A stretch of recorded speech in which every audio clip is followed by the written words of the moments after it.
São Paulo, fiz Direito na Universidade de São Paulo, depois, logo ingressei, no final da faculdade, ingressei no Ministério Público Federal como servidor, em 2005, como técnico administrativo, depois, em 2007, passei para o concurso de analista, então fiquei mais ou menos uns 3 anos, até o final de 2007, no MPF, depois trabalhei na AGU, isso tudo em São Paulo. Em 2010, me tornei juiz federal, fiquei 1 ano e meio como juiz federal no Rio de Janeiro, e aí, finalmente, voltei para casa, como eu gosto de falar, que eu vim para o MPF como procurador da República. Em 2012, eu vim para cá e já fui para o Ofício Indígena.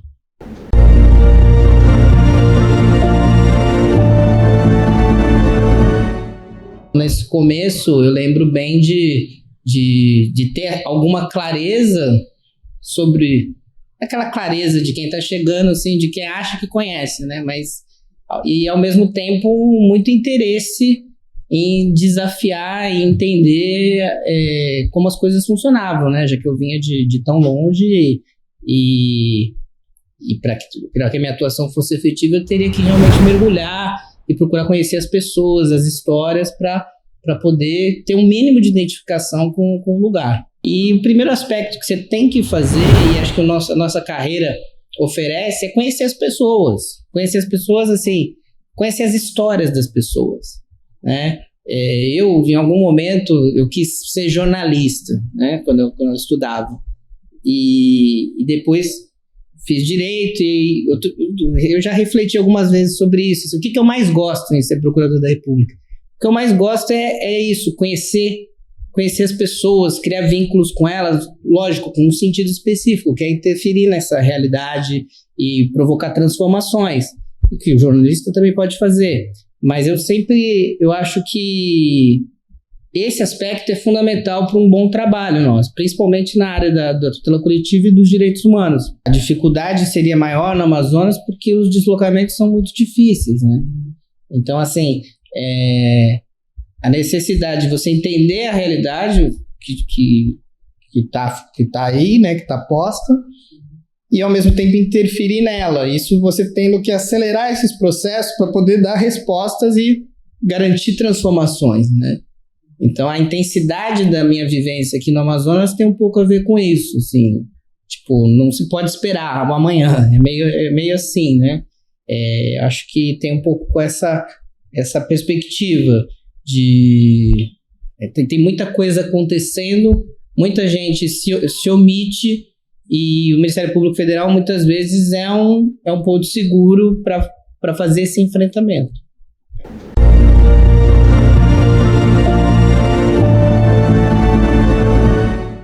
O primeiro aspecto é a relação que você cultiva com grupos, né, e que permite que você atue e que sua atuação dê resultado.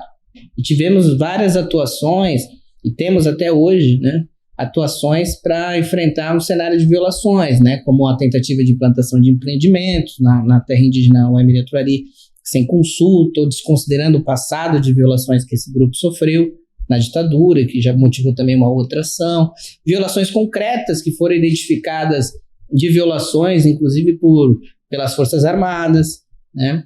E tudo isso gera várias situações que, assim, a nossa atuação não se esgota na obtenção de uma decisão judicial ou no acolhimento de uma medida, mas, assim, num vínculo permanente. Com esse vínculo permanente, você tem capacidade de não só transformar, mas como garantir que essas coisas não voltem a acontecer. Porque eles têm um parceiro, que é o MPF, e isso, de certa forma, desestimula outras violações, né? Tivemos atuação com os Tenharim também, uma das primeiras ações de reparação sobre a ditadura, né? E foi um período muito difícil, porque os Tenharim que vivem ali no sul do estado, em Maitá, vivem pressões muito grandes de madeireiros e de outros grupos. E no Natal de 2013, as pessoas queriam incendiar a cidade e lugares da FUNAI contra os Tenharim. Então a gente teve que se movimentar e se mobilizar para dar respostas àquilo, né? Quando estava todo mundo contra eles, né? Foi uma atuação também que foi importante. Discutimos a própria questão da imprensa e a relação dela com os povos indígenas, né?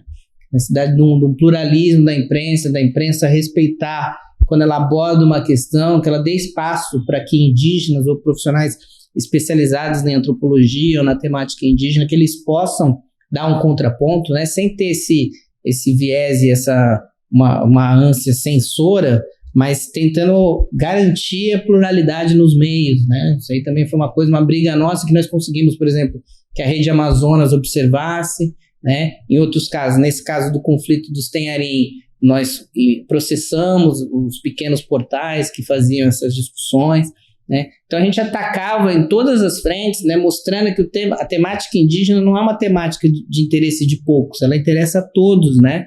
E ela garante a discussão de temas que são caros a toda a sociedade. Contribuímos também para discutir o turismo sustentável, né? Porque há uma tendência no Amazonas a pensar, né, as áreas indígenas como as áreas de ninguém, né? E, ao mesmo tempo, você tem uma exploração silenciosa dessas áreas, né? Tanto por grandes exploradores, como por aqueles que vendem um peixe, com perdão do trocadilho, um peixe da sustentabilidade. Então, o que acontece muito aqui? Na área do Rio Mariera, em São Gabriel da Cachoeira, tinha pesca esportiva lá e grupos estrangeiros exploravam lá. O Ministério Público, e aí sempre é importante esse vínculo estreito com as comunidades, em diálogo com as comunidades, recomendou que não fosse feito nenhum tipo de pesca esportiva dessa maneira, né, da maneira como era que essa empresa explorava. Essa recomendação impulsionou todo um processo de discussão dos índios gerirem um turismo deles próprios, né, e a partir disso eles fizeram uma espécie de uma concorrência, e hoje esse processo de turismo lá vem acontecendo, mas gerido pelos índios, com os benefícios gerados pelos índios, né, que mostra que há possibilidades assim de atuação que vão além do dia a dia, assim, do básico, né?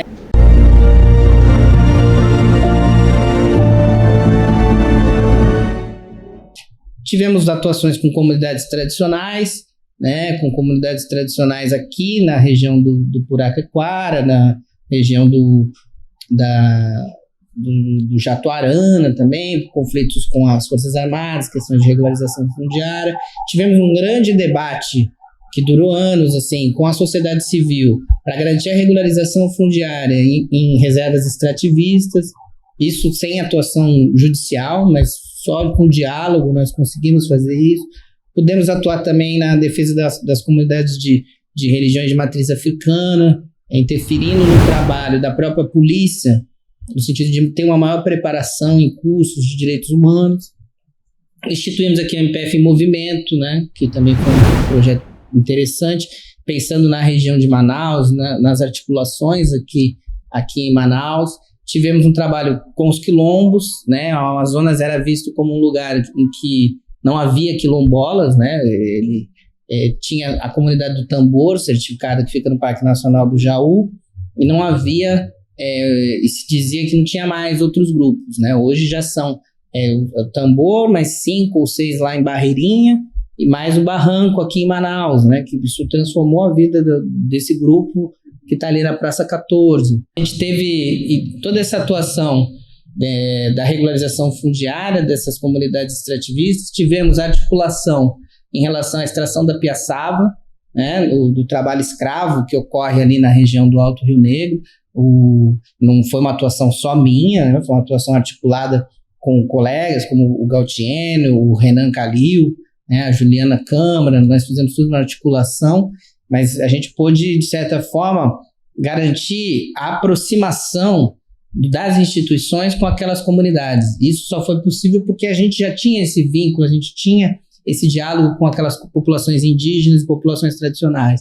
E com isso nós organizamos uma operação de resgate de alguns trabalhadores que trabalhavam em condições análogas a de escravo na extração da piaçava, e pudemos suscitar dali ação trabalhista, ação penal, responsabilização no campo civil, que é essa que eu acompanhei, a gente garantiu esse embate, essa responsabilização, né? Então foi uma outra atuação de fôlego que foi importante, mas não nos orgulha tanto, porque essa realidade continua muito presente, né? A gente não fica tão feliz por conta disso.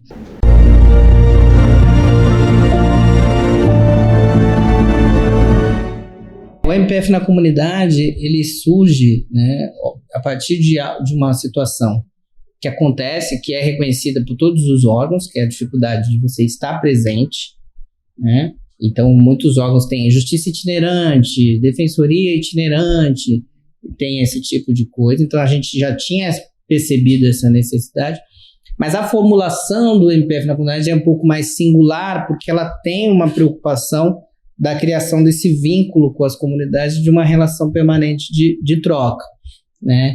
No final de 2012, nós fizemos um piloto do MPF na comunidade em São Gabriel da Cachoeira, né, em que a gente pensava a ida a esses lugares como algo que é um pouco apresentação do MPF, ao mesmo tempo aproximação e estabelecimento de parceria para embates futuros, né?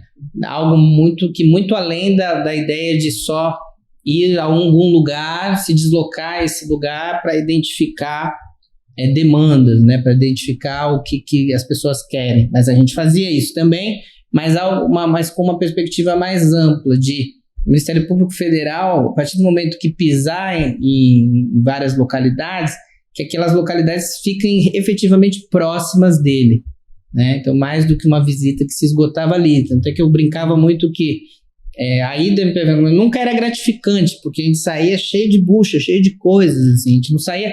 Porque, assim, lógico que você tem uma aceitação, uma acolhida muito boa, mas em geral, né?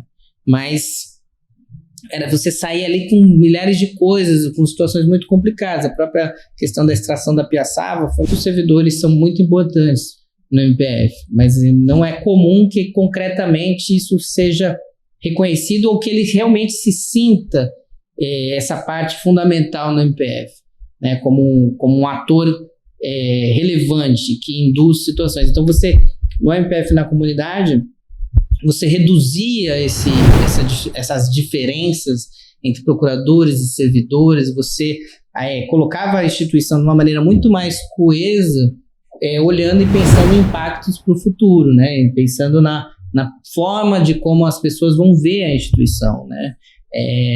Eu imagino, né, que muita gente que passou pelo MPF na comunidade passou a olhar de forma diferente para o seu próprio estado, para a sua própria intervenção como servidor, para a atuação que o procurador com quem trabalha, pensando nos servidores, a atuação que ele pode ter, e até pelas as suas tradições, origens, sua história, né? A gente sabe que, apesar dessa história bonita que o Estado tem, assim, a formação do povo do Amazonas, há um senso comum também muito que está muito de costas para as suas populações tradicionais, né? Então, o MPF na comunidade contribuía em duas pontas, né? Na ponta de atuação institucional, de interferência na realidade, mas também nos seus quadros, né? Nos seus servidores, nos seus procuradores. E aí a gente fez 3 ou 4 edições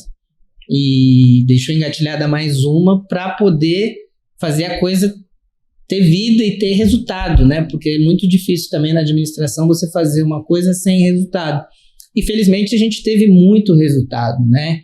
Com a ajuda de todo mundo, com o empenho de vários servidores, o Otávio, o Rafael, a Patrícia, a gente se engajou muito naquilo, né? Então, por exemplo, a gente foi para o Humaitá na segunda edição, foi a primeira edição que eu estava na chefia, já tivemos esse diálogo com os Tenharim, depois lá na frente a gente colheria frutos, porque eles sofreram violências muito grandes, que se a gente não tivesse ido com a MPF na comunidade, eles teriam sofrido.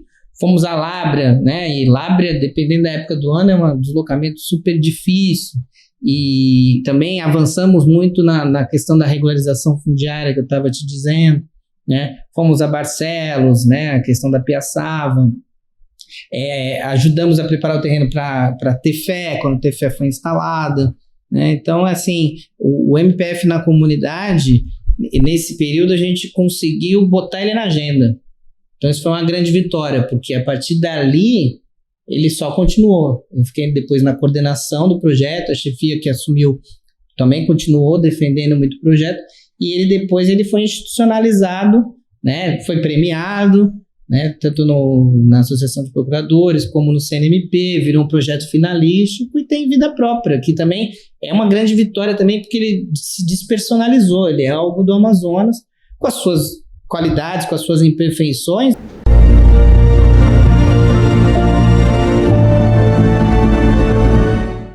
Assim, ela é muito complexa. Eu tinha, além do MPF na comunidade, tinha duas coisas que eu achava muito importantes. Uma era a comunicação interna, então eu cobrava muito da assessoria de comunicação e achava que importante levantar a assessoria de comunicação e garantir que as informações aqui dentro circulassem. E a outra que tem a ver com essa questão da transparência e da informação, que é diálogo direto, alguma horizontalidade, né? Sem a ilusão de horizontalidade no ambiente hierárquico, que no campo administrativo mas uma tentativa de pluralizar um pouco, de ouvir, justamente pensando no servidor como um ator que interfere na realidade, que intervém nessa realidade. Então a gente fazia muitas reuniões para colher informação, né? Porque me fazia muito mal a lógica de eu, que sou muito feliz com o que faço, adoro essa instituição, ouvir notícias assim, o ambiente interno tá isso, tá aquilo, é ruim, não sei o quê, as pessoas reclamam disso, daqui, não quer fazer isso, não quer fazer aquilo.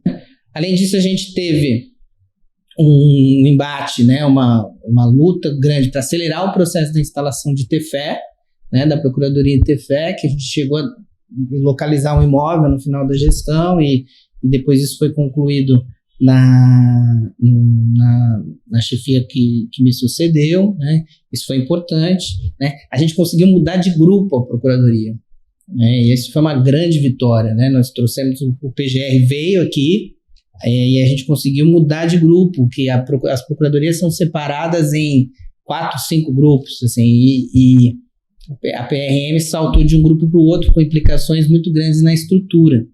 Isso no campo administrativo foi uma grande vitória, assim, um esforço muito grande da equipe de servidores, de informação, de demonstração estatística, demonstração da importância da atuação, e aí outras atuações, inclusive o MPF na comunidade, mostravam o nosso tamanho. E isso foi importante, porque foi um legado, porque repercute na sequência desse trabalho. Quando você vai pensar em lotar servidores, o quadro para procuradorias de um grupo são de um jeito, para procuradorias de outro são de outro jeito, né? Então isso foi uma grande vitória, era um embate que já ocorria, já vinha acontecendo, claro, e que a gente conseguiu acelerar e convenceu então o PGR, que era o Roberto Gurgel, a promover essa transformação, né?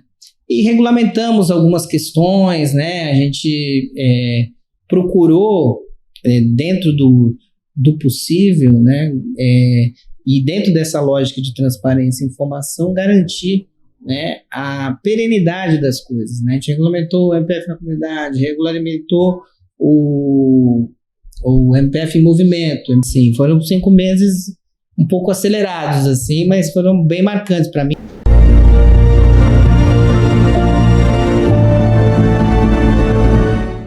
O Amazonas foi muito importante, assim, na minha vida, assim, nesse momento da minha vida, assim, né? Eu cheguei sozinho, né, e todo esse envolvimento, essa dedicação e a realização de um sonho, né, que era entrar no MPF, tudo isso mexeu comigo e eu caí de cabeça, né?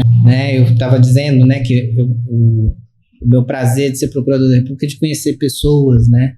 E a minha alegria nesse trabalho de procurador da República é voltar, que nem eu voltei hoje, voltar outras vezes e a pessoa me chamar para tomar um café, ou para ir na casa dela, ou ir lá, faz uma comida, ou vai, que nem eu vou lá no São Francisco do Mainã, uma vez eles foram lá, fizeram peixe para mim, isso depois que eu fui embora. Fizeram uma peixada boa, aí você fica lá, senta como igual, né? Tipo, enquanto a gente é procurador, a gente é muito doutor para lá, doutor para cá, e por mais que a gente peça, as pessoas usam muito isso, né? Então, assim, do lado muito legal disso tudo, que foi muito intenso no Amazonas, né? depois em outros lugares eu também vivenciei isso, mas no Amazonas foi muito importante, porque foi um momento muito crucial da minha vida, é esse carinho, porque o nosso pagamento é esse, né? Acho que a gente é pago pelo Estado, mas o que a contraprestação é esse carinho. Você vai num lugar e a pessoa te recebe bem, te chama, te dá presente. Eu saí daqui, ganhei um monte de presente, fizeram despedida, e sem nada em troca, né? Assim, é uma manifestação muito, muito, muito carinhosa, né? Que a gente recebe, né? Inclusive, estava lembrando isso eu ainda estava aqui, não foi nem quando eu estava indo embora. A regularização fundiária de uma das comunidades, a celebração lá, a cerimônia aconteceu no dia do meu aniversário, né? Foi um domingo, e aí no domingo eu aproveitei, eu era chefe naquela época, falei, vamos levar os servidores do MPF e tal, e aí foi um momento muito bonito para eles, sem dúvida, e no final eles tinham feito um bolo, cantavam parabéns, aí chororô, danado, e aí você cria vínculos, né? Esses vínculos, eles ficam ainda mais reais porque você trabalhou com aquelas pessoas, conseguiu um resultado, né? E aí você acaba vivendo isso muito intensamente. Eu volto, né? Eu encontro o Vaimir Atuari, é um carinho, sabe? Um carinho assim, tipo, já passou, né?